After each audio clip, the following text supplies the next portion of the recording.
Ողջույն սիրելիներս, այսօր ցանկանում եմ պատրաստել մեղրով թխվածք, մեր մանկության ամենահամեղ և ամենափխրուն թխվածքն է,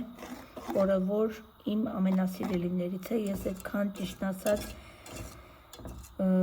թխվածքներ չեմ սիրում, ճիշտ ամուսինը շատ է սիրում, շատ հաճախ եմ պատրաստում, բայց ես այդքան էլ չեմ օգտվում, բայց մեղրով թխվածքաբլիթը իմ ամենասիրելիներից է, ինչը ուտում եմ, այսպես ասած։ Ես նախ և առաջ ցանկանում եմ ներողություն խնդրել ձայնիս համար, եթե մի փոքր լավ չլսվի կամ չգիտեմ, ձայնս լավ չհասնի ձեզ, մի փոքր վատառողջ եմ, նախապես ներողություն եմ խնդրում, բայց կփորձեմ ինչքան հնարավոր է բարձր խոսեմ, ինչ է մեզ անհրաժեշտ։ Մեզ անհրաժեշտ է 4 ծու, բայց ինձ մոտ տնական է և ես արդեն ասել եմ, հաճախակի եմ օգտագործում տնական և ինձ մոտ մանր է մի փոքր պետական ձվից, օգտագործել եմ 5 ծու, բայց եթե ձեզ մոտ պետական և մի փոքր խոշոր տեսակ է, կարող եք օգտագործել 5 ծու։ Այսպես, այստեղ ունեմ 5 ծու, 3, ոչ թե 3, այլ իմ չափաբաժնով ասացի, բաժակս փոքր էր, այսինքն 300 գրամ շաքարավազ, այսպես ասեմ, գրամներով ասեմ, որպեսզի ձեզ հեշտ լինի, 300 գրամ շաքարավազ, 3 ճաշի գդալ մեղր, 1,5 թեյի գդալ սոդա, բայց ոչ լիքը, թեթև գդալ, թեյի գդալ սոդա և կես թեյի գդալ վանիլ։ Հիմա ես այստեղ ավելացրել եմ 3 ծու, դրել եմ գոլորշու վրա, ժողովուրդ ջան, ձուն, շաքարավազը և մեղրը, խառնել եմ իրար, դրել եմ գոլորշու վրա։ Ես նախապես խառնում եմ նոր, ոչ թե գոլորշու վրա դնում եմ ձունի փոքր, այսպես ասած, երբ է գալիս նոր ավելացնում, ոչ, դա այդպես շատ լավ չի ստացվում։ Ձուն ավելի շատ արդեն տաքությունից եպում է և իր գործողությունը չի կատարում, ինչպես որ պետք է։ Ես դրել եմ բոլորը շաքարավազը, ձուն և մեղրը խառնել իրար և նոր դրել գոլորշու վրա։ Հիմա գոլորշու վրա սա մի փոքր փրփրի, կավելացնեմ սոդա, վանիլ և կարագը։ Կարագը չասացի սիրելիներս, կարագը 100 գրամ։ Սա որ փրփրում է, արդեն զգում եք, որ ինքը իր գոլորշու գործողությունը կատարել է, ավելացնում եք սոդա և վանիլը, նոր 100 գրամ կարագը, իսկ կարագից հետո նոր ալյուրը։ Ալյուրը նայած ինչ ծվի չափ է, քանի հատ եք օգտագործում, արդեն աչքաչափսով եմ ես դա լցնում սիրելիներս, բայց ցույց կտամ ինչ կարգի խմոր եմ ստանում։ Ես գիտեմ նաև, որ շատերը մեղրով տեսակը անվանում են այն տեսակը, որ նաև քսովի են պատրաստում, բայց դա ինձ համար մեղրով տեսակը չէ, որովհետև սա մեր հին թխվածքներից է, ներողություն, թխվածքներից է և սա պետք է լինի միայն ու միայն գրտնակելով պինդ խմոր տեսակը, ոչ շատ պինդ, որ այլ կրեմով փափկող տեսակը, որը շատ ավելի համեղ և մանկությունն է հիշեցնում։ Քսովի տեսակը ավելի շատ բիսկվիտնի խմոր է հիշեցնում, սիրելիներս։ Հիմա ես գոլորշու վրա մի փոքր պահեմ, կավելացնեմ սոդան, կարագը այդ պահին նույնպես ցույց կտամ ինչ գործողություն է կատարում։ Սիրելիներս, արդեն շաքարավազը և մեղրը լուծվեց ամբողջովին ջրի հետ, միասեռ դարձավ, ես ավելացրեցի սոդա, ես ասացի թեթև 1,5 թեյի գդալ սոդա և մի փոքր վանիլ, ավելացրեցի, հիմա ցույց տամ, ինչպես է փրփրում, ինչպես է ավելանում, որպեսզի ձեզ նույնպես պարզ լինի իմ տարբերակը պատրաստումը։ Ես ինչպես եմ պատրաստում, շատերը շատ տարբերակներ ունեն, շատ տարբեր ու տարբեր ձևերով եմ պատրաստում, ինձ դուր է գալիս այս տարբերակը, որ ինքը իրոքից մեր մանկության մեղրով թխվածքին է հիշեցնում, սիրելիներս։ Ամբողջությամբ, երբ ամեն պատրաստելուն և ամեն անգամ վայելելուց, գնում եմ հետ մանկություն։ Պատրաստում էր սա իմ մայրիկս, մեր ամենասիրելի թխվածքներից էր։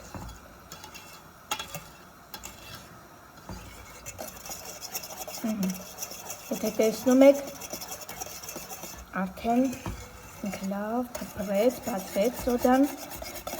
իր գործողությունը կատարեց։ Շատ էլ չենք թողնում, սիրելիները, շատ չենք թողնում, որպեսզի, չգիտեմ, չվարվի, չեմ սիրում ձուն, որ ինքը որոշ չափով տաքությունից, այսպես ասած, եփ է գալիս, ոչ, բավական ասա, ահա, հիմա արդեն իսկ ավելացնենք 100 գրամ կարագը, ահա, չենք հալացնում, սիրելիներս, ավելացնում ենք հենց այսպես, ճիշտ է, սենյակային ջերմաստիճանի կարող եք օգտագործել, նաև կարող եք հենց սառը հանել և որովհետև ինքը ջերմաստիճանը բարձր է խմորի մեջ ու այս պահին ինքը անմիջապես հալվելու է։ Ճիշտ է, սենյակային ջերմաստիճանում շատ ավելի արագ է գործողությունը կատարվելու, բայց ոչինչ, հնարավոր է նաև սառը վիճակում մի փոքր ավելի երկար է գործողությունը տեղի ունենալու, սիրելիներս։ Հիմա սա հալեցնեմ և սիրելիներս վրան հալեցնելուց հետո գոլորշուց հեռացնում ենք, ալյուրը ավելացնելուց, իրան գոլորշու վրա չենք կատարելու, ալյուրը ավելացնելուց հանում ենք, դնում ենք սեղանին, ալյուրը մեկ բաժակ ալյուր ավելացնում ենք, որպեսզի ինքը այսպես չմնա և չորանա, ալյուրը վերցնի իրեն և թողնում ենք այնքան մինչև ինքը սառի, քանի որ տաք վիճակում ալյուրը շատ է վերցնում, որ սառում է երևում է, որ ալյուրը շատ են կարել ու չոր է ստացվում լիստերը։ Այդ իսկ պատճառով մի բաժակ ավելացնելու ենք, թողնելու ենք ինքը սառի, սառելուց հետո նոր շարունակությունը ավելացնելու ենք ալյուրի և ցույց կտամ ինչ կարգի խմոր ենք ստանում, սիրելիներս։ Այս պահին արդեն մի փոքր է մնացել հալվի կարագը, հիմա ես ալյուրը բերեմ մեկ բաժակ ձեզ մոտ ցույց տամ, ինչպես եմ ավելացնում, ինչ տեսակ պետք է լինի և շարունակությունը արդեն իսկ ցույց կտամ։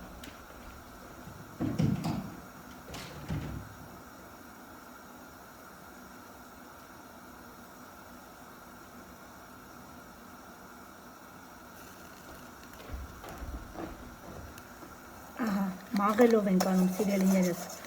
մաղելով, որպեսզի թթվածին հաղորդեն խմորին, շատ ավելի ծակոտկեն խմոր ստանանք։ Խառնելով գազը անջատում ենք, արդեն մեզ պետք չի գոլորշին, ասեցի հեռացնում ենք, ուղղակի ես բային չեմ կարող հեռացնել, ոչինչ ես բային սենց խառնեմ, նոր հեռացնեմ, որ ինքը լինի թեթև ալյուրը վերցրած խմոր,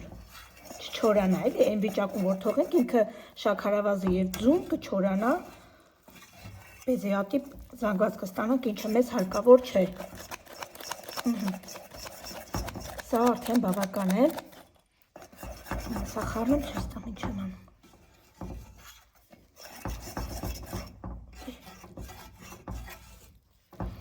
Շտապելուց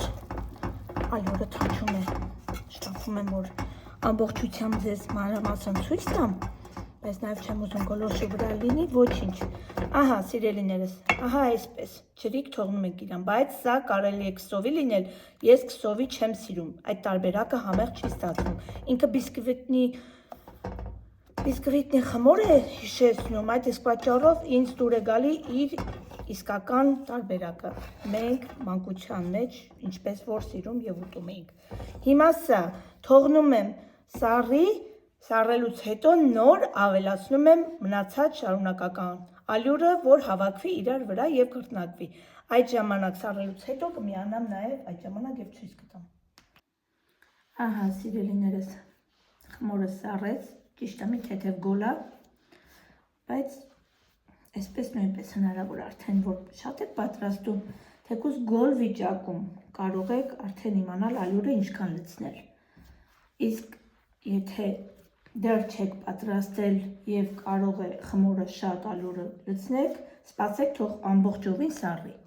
Հիմա ալյուրը լցրել եմ սեղանի, խմորը տեղափոխել եմ ալյուրի վրա և հիմա կշաղեմ այնքան մինչև ալյուրը հավաքի իր վրա և ստանամ իմ ցանկալի չափի խմորը։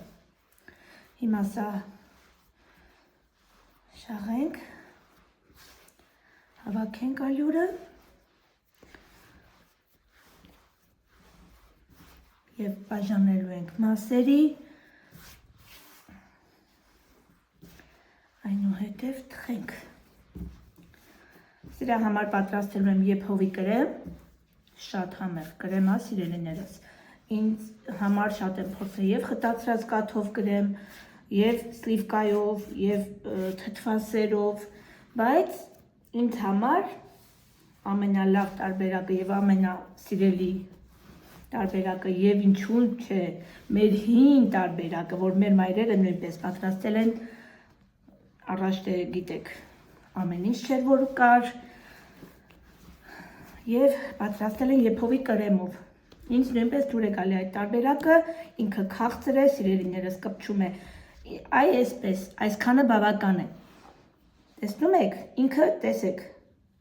քաղցրությունը կպնում է, բայց ինքը ձեռքերիդ չի լղոզվում, շատ փափուկ խմոր ենք ստանում, այս պահին այսքանը բավական է, բաժանեմ մասերի, բայց կբացեմ խմորը թեթև ալյուրով, որպեսզի չկպչի կրկնակին, այս պահին խմորին շատ չենք ալյուրանում, որպեսզի բացելուց նույնպես ալյուրանենք և շատ պինդ խմոր չստանանք, այս պահին այսքանը բաժանեմ մասերի, միանամ։ Սիրելիներս, հիմա որոշեցի բաժանեմ 4 գնդի, որպեսզի լիստերը, այսպես ասած, շատ ավելի բարձր լինեն, չնայած եթե քիչ եք անում, նույնպես բարձր է լինում, բայց շատ լիստերը ավելի գեղեցիկ է ստացվում, այսպես ասեմ, որ հասկանալի լինի։ Սիրելիներս, նայեք, արդեն թխել եմ լիստերը, ինչքան բարակ եմ բացած եղել, տեսեք ինչքան փափուկ, շատ փափուկ, բարձր լիստեր է եղել։ Հիմա պատրաստեմ կրեմը, միանամ ձեզ և հավաքենք մեր ահա և վերջ։ Սա էլ իմ թխվածքի վերջնական տեսքը, շատ փխրուն, շատ փափուկ, շատ համեղ, մեղրով ենք ստացել։ Պատրաստեք և դուք, սիրելիներս, շատ լավ բաղադրատոմս է, կհամոզվեք ինքներդ, կգրեք մեկնաբանության բաժնում ձեր կարծիքը, ես սիրով կպատասխանեմ, եթե ինչ-որ հարցեր ունեք, այսօր էլ այսքանը, լավ մնացեք, կհանդիպենք շատ շուտով, ցտեսություն։